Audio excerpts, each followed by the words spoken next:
Imagine a vast ocean. Currents flow within it, connecting distant parts. The economy is much like this. Money flows between households and firms, a continuous cycle. This is the circular flow of income. This flow determines how much we produce, earn, and spend. This is the second flow, completing the circle. Money flows in a continuous cycle, connecting all parts of the economy. Drop a pebble into a still pond. It creates ripples that spread outward. Similarly, changes in spending ripple through the economy. This is the multiplier effect. A change in spending leads to a larger change in national income. The multiplier is a numerical value. It shows how much national income changes per dollar spent. This amplified effect occurs because of the circular flow of income. When someone spends money, it becomes income for someone else. That person then spends a portion of that income, continuing the cycle. The size of the multiplier depends on the marginal propensity to consume, or MPC. A higher MPC means a larger multiplier.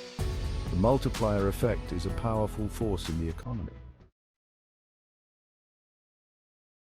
Aggregate demand represents the total demand for goods and services in an economy. It has four main components: consumption, investment, government spending, and net exports. Each component plays a crucial role in determining the overall level of economic activity.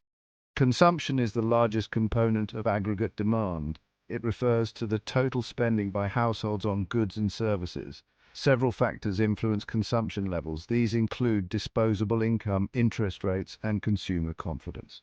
Investment is spending by businesses on capital goods. This includes machinery, equipment, and new buildings. Investment is essential for economic growth.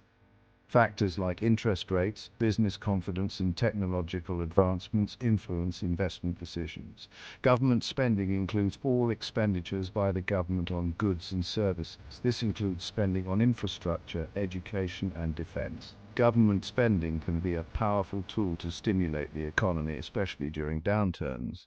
Net exports represent the difference between a country's exports and imports. When exports exceed imports, net exports contribute positively to aggregate demand. Conversely, when imports exceed exports, net exports have a negative impact. Exchange rates, global demand, and trade policies all influence net exports. The government plays a significant role in the circular flow of income. It does this through its spending and taxation policies. Government spending injects money into the circular flow. Taxes withdraw money from the circular flow. The government uses taxes to finance its spending. It also uses taxes to influence economic activity. The balance between spending and taxes is crucial. A budget surplus can reduce debt and inflation. Section 5. Finding balance, full employment, and stable prices. One of the main goals of macroeconomics is to achieve full employment. This means that everyone who is willing and able to work can find a job. However, full employment doesn't mean zero unemployment. There will always be some level of frictional unemployment. This is due to people moving between jobs or entering the workforce. Another key goal is price stability. This means keeping inflation low and predictable.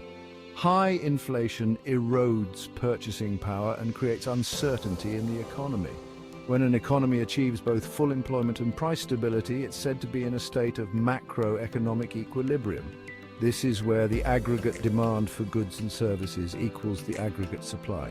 However, economies are rarely in equilibrium. Shocks such as changes in consumer confidence or government policy can disrupt this balance. Understanding these fluctuations and how to manage them is a central challenge in macroeconomics. Section 6. The multiplier's impact on government policy. The multiplier effect has significant implications for government policy. It suggests that even small changes in government spending or taxation can have a substantial impact on the economy. For example, a modest increase in government spending during a recession can lead to a much larger increase in national income. This is because the initial spending multiplies through the economy as recipients of government funds spend a portion of their income, which then becomes income for others. Similarly, a tax cut can boost the economy by increasing disposable income and consumer spending. The multiplier effect is a powerful tool for policymakers. However, it's essential to use it judiciously. Excessive government spending or tax cuts can lead to inflation and unsustainable debt levels. On the other hand, insufficient stimulus during a recession can prolong the downturn and lead to unnecessary economic hardship. Section 7. When the circle expands, economic growth. The circular flow of income isn't static, it can expand or contract over time, reflecting changes in economic activity. Economic growth, an increase in the production of goods and services over time, is represented by an outward shift of the circular flow. Several factors can drive economic growth. These include increases in productivity, technological advancements, and investments in human capital. When productivity increases, firms can produce more output with the same amount of input. This leads to higher wages, profits, and overall economic activity. Technological advancements can also boost productivity and create new industries. Investments in education and training, known as human capital, equip workers with the skills and knowledge to be more productive.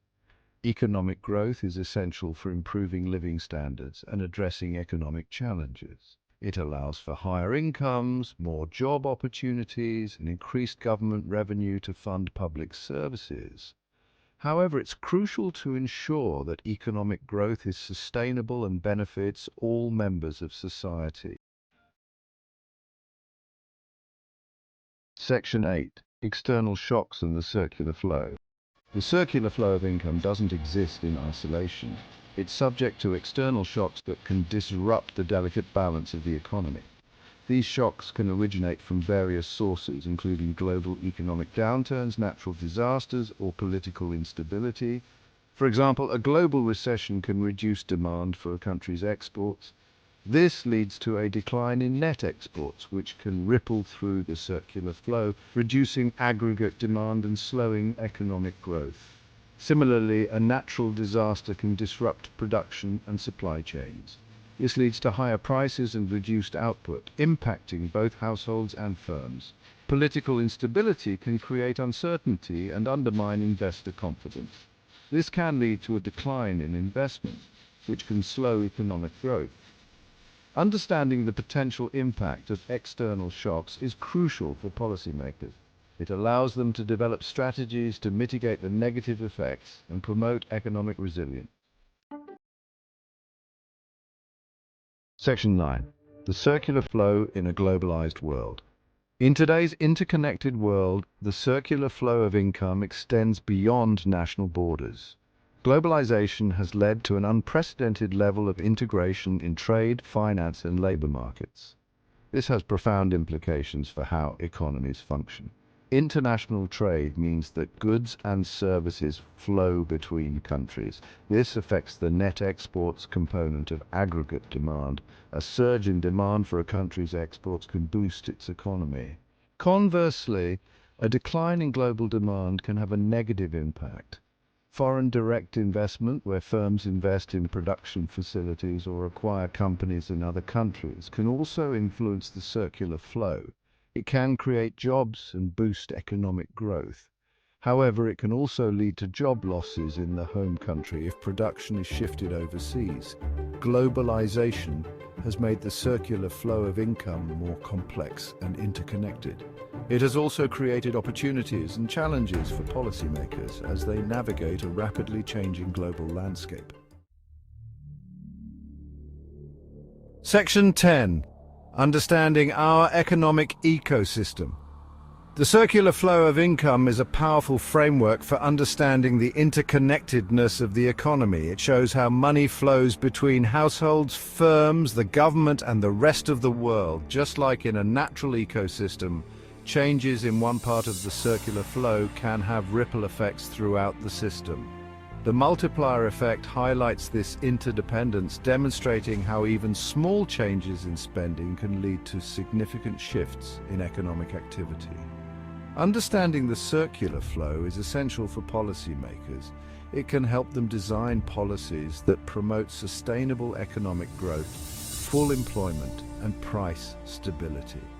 For individuals, understanding the circular flow can provide insights into how their economic decisions, such as spending, saving, and investing, contribute to the overall health of the economy.